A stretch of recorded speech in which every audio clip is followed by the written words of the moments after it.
Busamangachi Fighter episode kedua.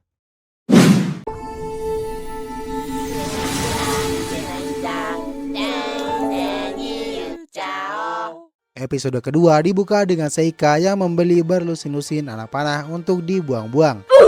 Maksudnya untuk melawan musuh. Rizu dan Seiji yang sudah dapat penginapan datang menjemput mereka.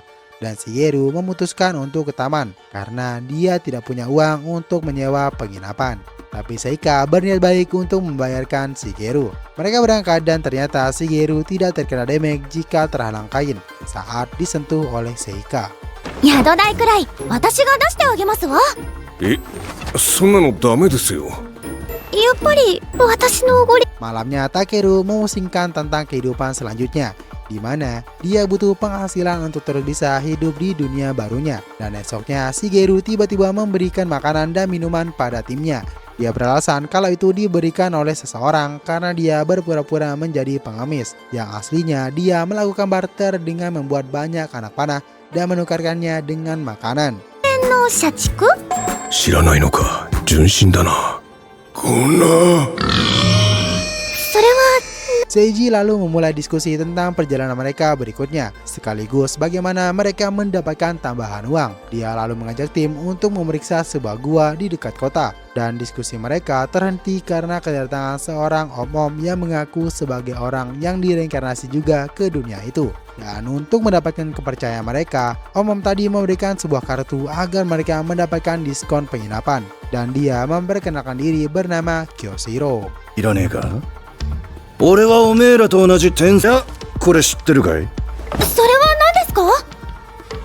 Dia adalah guide atau pembimbing manusia yang baru direinkarnasi ke dunia itu. Karena bila dibimbing Kyoshiro, tim Shigeru akan lebih untung. Shigeru sedikit curiga, tapi karena dia adalah dewa sejati, jadi keputusan akhir dia berikan pada Seiji. Setelah melakukan negosiasi, mereka setuju untuk menyewa Kyoshiro. Dengan perlengkapan baru, mereka memulai perjalanan ke Gua Arga. Belum berjalan lama, Goblin muncul dan Seika kembali membuang-buang anak panahnya. Sampai Kyoshiro menyuruhnya untuk meningkatkan akurasi dan anggap satu anak panah berharga 1 juta yen. Dan dengan arahan itu, Seika akhirnya berhasil mengenai satu goblin.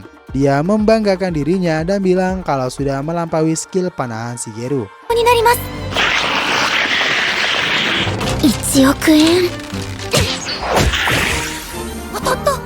Mereka kemudian berlatih dengan bimbingan Kyoshiro agar cara bertarung mereka lebih efektif. Kemudian Kyoshiro bilang pada Shigeru kalau pengguna tongkat akan sulit mendapatkan EXP. Ya, walau Shigeru sebenarnya sudah level 61. Kyoshiro juga bilang meski sulit mendapatkan XP, tapi tongkat memiliki skill ultimate yang luar biasa. Dan ternyata benar, Shigeru pernah mencoba menggunakan skill ultimate tongkatnya saat bertemu dengan orc raksasa. Dan saking kuat skillnya, muncul notifikasi tanda bahaya yang bilang kalau radius efek ledakan dari skillnya sangat besar, sampai 200 km, dan bisa melenyapkan orang-orang di kota. たまたま杖スキルの一番強いやつを試そうとしまう。もちろんすぐにキャンセルした。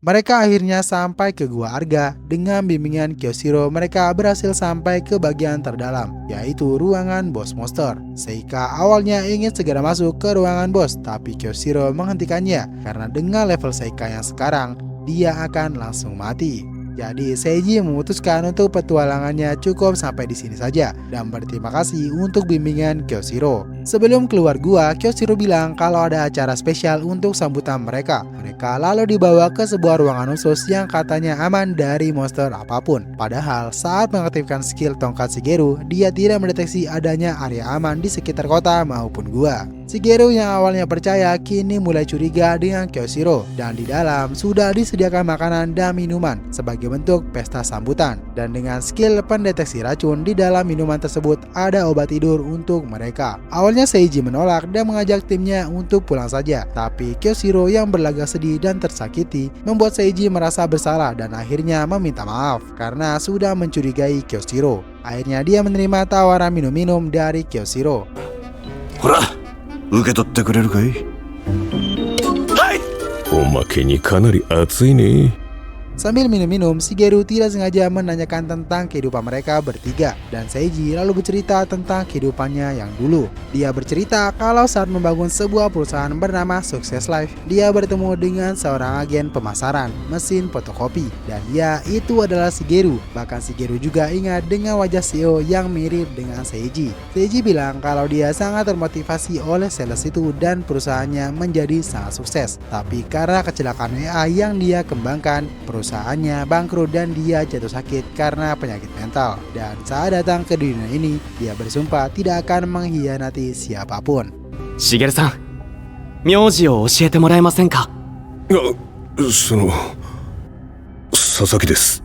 Sampailah di mana mereka semua keracunan obat bius. Mereka semua pingsan. Ya, Shigeru sih pura-pura aja. Kyoshiro dan kawan-kawan bejatnya datang dan berencana merampas semua barang milik Shigeru dan kawan-kawan. Tapi tak diduga, saat para preman akan beraksi, Seiji bangun sambil kesakitan, mencoba menghentikan perampokan yang akan dilakukan oleh Kyoshiro. Dia akan melindungi teman-temannya dari serangan para bandit, dan saat Seiji akan diserang, tiba-tiba Shigeru melompat dan menghantam Kyoshiro dengan tubuh besarnya. Dan itu adalah skill dadakan bernama lompatan babi.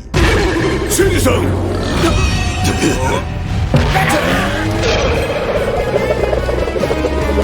Seiji sempat memberikan para bandit peringatan karena dia sangat kuat dan bisa mengalahkan para bandit dengan satu serangan. Tapi bandit yang tidak percaya kembali menyerang dan Shigeru kembali mengeluarkan lompatan babinya. Dan bahkan pukulan dari bandit besar tidak terasa padanya karena dirinya hanya bisa disakiti oleh seorang gadis.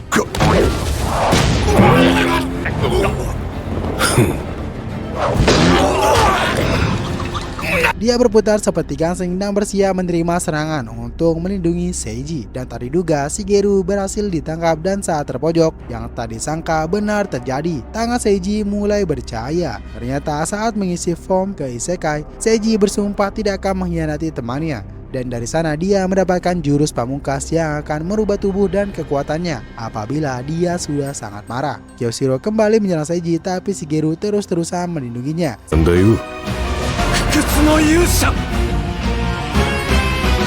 アルティーン なんでだよ。 Sampai akhirnya Seiji semakin marah, tubuh dan ototnya semakin besar dan sayap keluar dari punggungnya dan fisiknya berubah total, dan dia menjadi pahlawan pantang menyerah bernama Aldin. Dan perubahan yang cukup eksotis itu menutup cerita pada episode kali ini. Nantikan terus episode berikutnya dan alur cerita anime lainnya hanya di RWPP Anime. Pastikan dukung kami dengan cara like dan subscribe-nya ya.